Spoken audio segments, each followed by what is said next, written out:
Morning, Jane. Good afternoon. Good evening. We went out this morning, didn't we? Yes. And there was a slight musical connection because we went to Harwich and we walked around Harwich and we had fish and chips, but just outside where the fish and chips restaurant is the LV-18 lightship, which is where they filmed part of The Boat That Rocked. And I was on that boat a few years ago with my good friend Mark. He was a DJ, a Radio Luxembourg DJ, and he'd been invited to do a show on it commemorating the closures of the pirate radio stations in the 1968, I think it was. And I asked him if I could come along with him, and he said yes, and he got permission. And I was his sidekick on the radio. It was the Mark Wesley show with the Barnacle Bill. I was Barnacle Bill, and we were there today. We had a look at it, and it was very nice too, wasn't it? It was. Yes. Anyway, so today I'm going to be talking at last about my turntable. It's bittersweet. It's there's a story behind it about what, why, how, when, and all that sort of thing. So I'm gonna. It's the one thing that I haven't really talked about. But before I get into it, as they say in YouTube circles, I just wanted to give 3 updates. The first update.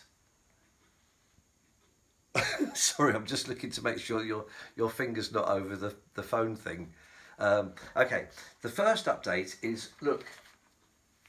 Oh, there's an empty space. Empty space, getting ready to go to France because I have decided definitely, without doubt, to keep the SMSL. I might keep that there. I'm going to build a thicker shelf, as was pointed out by one of the commenters, and I'm going to keep that. It might go down there. I'm not sure. That is update number 1. Update number 2. Last video, I played some of Joanna Eden's music on a CD that she. Where is it? Here it is. Joanna Eden, our good friend. The lady that I used to manage, if you could say manage, but I worked with, and I said, could you send me a CD that I can play on my YouTube channel without fear of copyright issues? So she sent me that with permission. I played it. What happened? YouTube popped up with copyright issues. So I filled in some form online for YouTube to say that I'm disputing the copyright thing and that I've got permission, I've got a license from the owner, and I submitted that, and I thought I'd better send an email to Jo to let her know that she will probably get an email from YouTube. She said, oh, don't worry, even when she's uploading her own music, she gets told that there's a copyright issue. So a little update on that. Update number 3, cables. This is now my go-to thing that I'm considering upgrading, or at least getting a longer length so that I haven't got to have this issue going like that. I want to have it going properly up and around. But when I bought these cables, at the time, I just couldn't afford to get any more than the lengths that I got. So that's a possible update.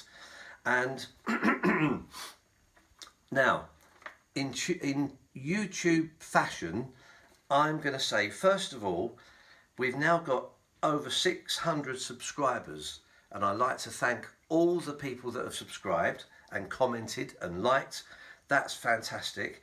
And if you haven't subscribed, now here we go. Hit that.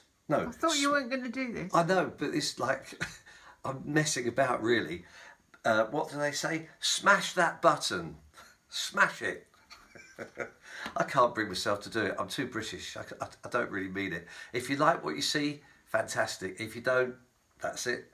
But there is going to be, at the end of this little video, a very, very free and important upgrade suggestion for everybody that can benefit. Well, no, half the population will benefit. So stick around for that, YouTube viewers, and I'll come back to that. Now, right. Get on with the record player. get on with it. All right, thank you, director. Okay, right, record player. Okay, where do I start? So it was about 4 years ago. We went to a friend's house to have a glass of wine with her, a friend of my late mother's, and I noticed in her record collection, which we were there to look at, she also had a box of bits, and it was a Transcriptors turntable in bits. And I thought I recognised it. I didn't know it was a Transcriptors. I thought it was a Michell. It was one with the weights on it, and I thought I knew what it was, and I said, and her name was Jane as well. I said, Jane, this is Jane. Yes, is Jane. Her name is Jane. I said, Jane, it's not right that you've got this record player that's so beautiful, but it doesn't work. Let me take it away with me and see if I can fix it. And I almost did fix it. And I took it to Michell, thinking it was a Michell turntable. The people at Michell came back to me and said, no, it's not one of ours, it's a Transcriptors. There was, in history, I think in the 60s, 70s, a lot of synergy between the two companies. They were working together, then I think they fell out. And so the turntable that I thought was a Michell was actually a Transcriptors. And I didn't know anything about Transcriptors, and I looked online and I found that Transcriptors is still going. And I contacted the people there, or the man there, who was the owner, or is the owner of the company, and I told him that I've been given this turntable, not given, loaned to repair, and is it possible that he can help? Anyway, he asked where we live, and I said Essex, and he's up in Derby, or was up in Derby at the time. But he said his aunt and uncle actually live in Colchester, and I was due to be doing a talk at the local tapas bar, like a dinner talk that ridiculously people paid to come and see me talking about nonsense. Rubbish. Yes, it was rubbish. But one of the things I decided to talk about was after I got the turntable fixed enough that it actually went round, and although it wasn't working properly because one of the channels wasn't working, that was an issue with the wire that goes through the arm.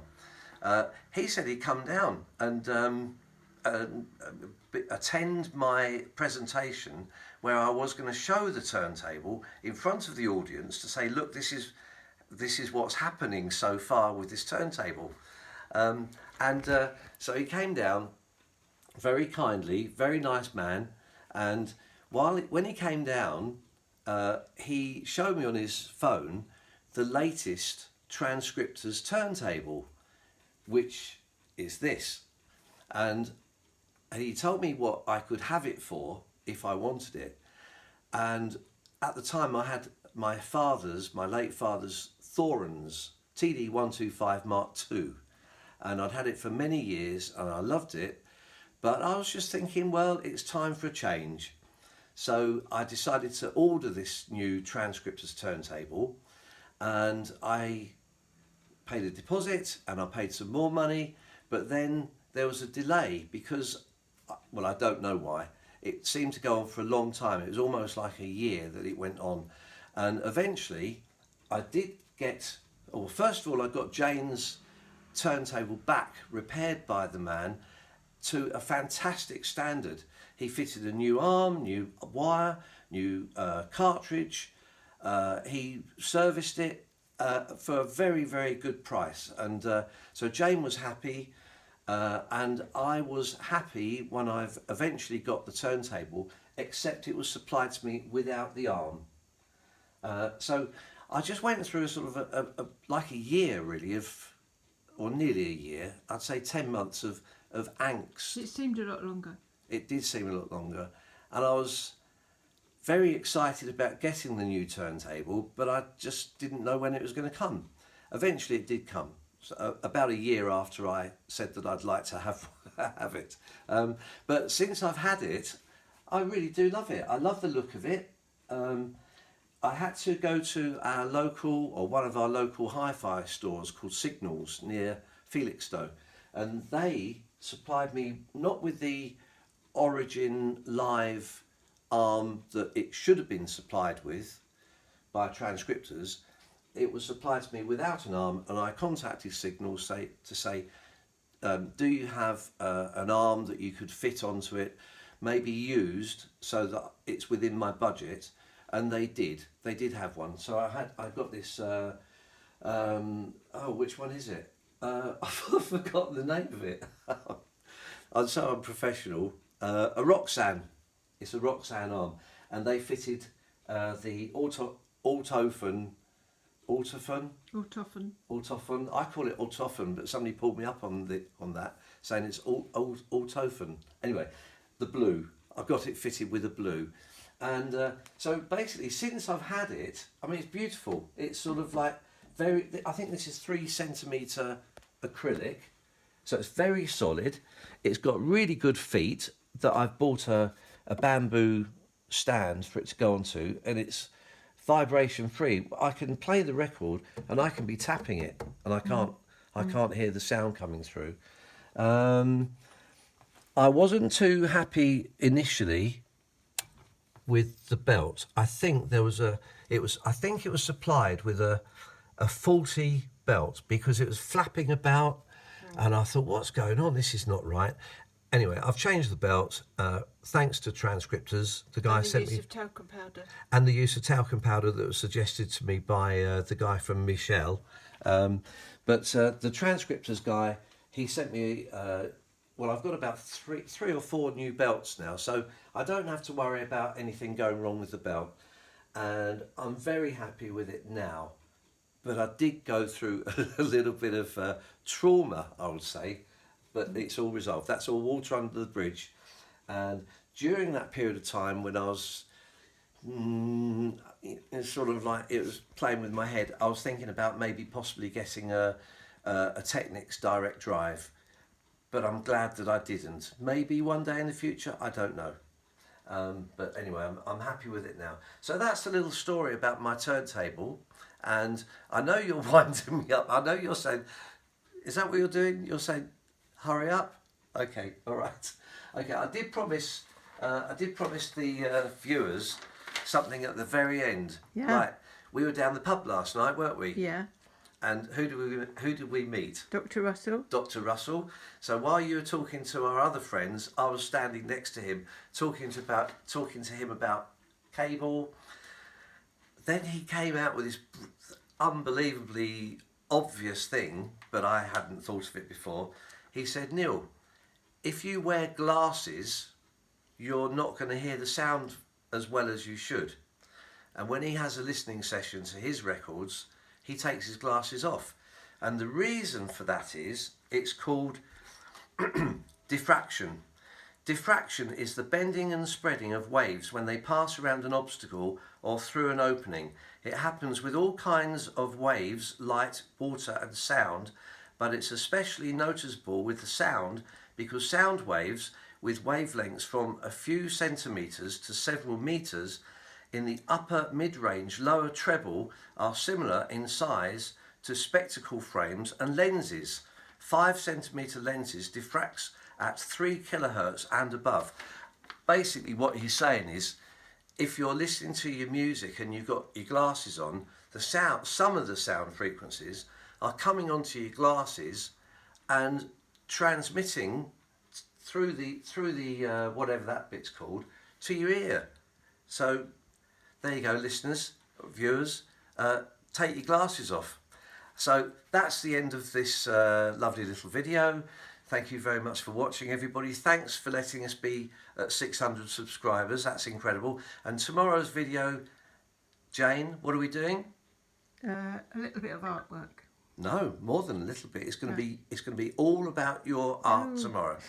Okay? And you're going to be just come. No, we can't. No. The light's not on. The time's. We're going to go round the back tomorrow, and you're going to sit at your desk and show the viewers what you do and how you make your collages. Okay? Yeah. So you haven't said much today. No. Okay. Well, it's a nice evening now. Although we've decided to call this channel Morning Jane, and we start with Morning Jane every time, but it is actually the evening now. So we're going to have a glass of wine now, aren't we? Yeah. Okay, thanks very much, everybody. Bye.